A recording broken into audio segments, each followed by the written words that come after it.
ഈശോയിൽ പ്രിയപ്പെട്ടവരെ, വിശുദ്ധ മർക്കോസിന്റെ സുവിശേഷം 1-ാം അധ്യായം 22-ാം തിരുവചനം ഇപ്രകാരം പറയുന്നു: അവന്റെ പ്രബോധനത്തിൽ അവർ വിസ്മയഭരിതരായി.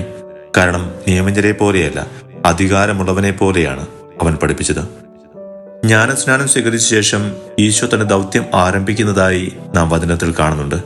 മരുഭൂമിയിൽ തന്നെ പരീക്ഷിക്കുവാൻ ശ്രമിച്ച സാത്താനെ വചനത്തിന്റെ ശക്തിയും അധികാരവും ഉപയോഗിച്ച് ഈശോ പരാജയപ്പെടുത്തി.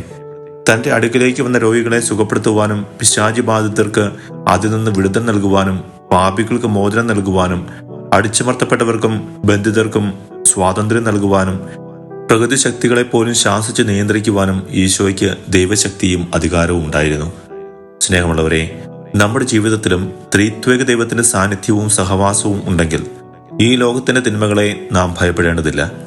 ഒന്നും നമ്മെ കീഴടക്കുകയില്ല. നമ്മെ ഏൽപ്പിച്ചിരിക്കുന്ന കടമകളും ഉത്തരവാദിത്വങ്ങളും നിർവഹിക്കുവാനുള്ള ശക്തിയും കൃപകളും അവിടുന്ന് നമുക്ക് നൽകും. നമ്മൾ ദൈവത്തോട് ചേർന്ന് നിന്നാൽ അവിടുന്ന് നമ്മോടും ചേർന്ന് നൽകും. ഈ ഒരു കൃപാവരത്തിനായി നമുക്ക് പ്രാർത്ഥിക്കാം. നമ്മുടെ കർത്താവായ ഈശോ മിശിഹായുടെ കൃപയും പിതാവായ ദൈവത്തിന്റെ സ്നേഹവും പരിശുദ്ധാത്മാവിന്റെ സഹവാസവും നമ്മോടുകൂടി ഉണ്ടായിരിക്കട്ടെ, ഇപ്പോഴും എപ്പോഴും എന്നേക്കും. ആമീൻ.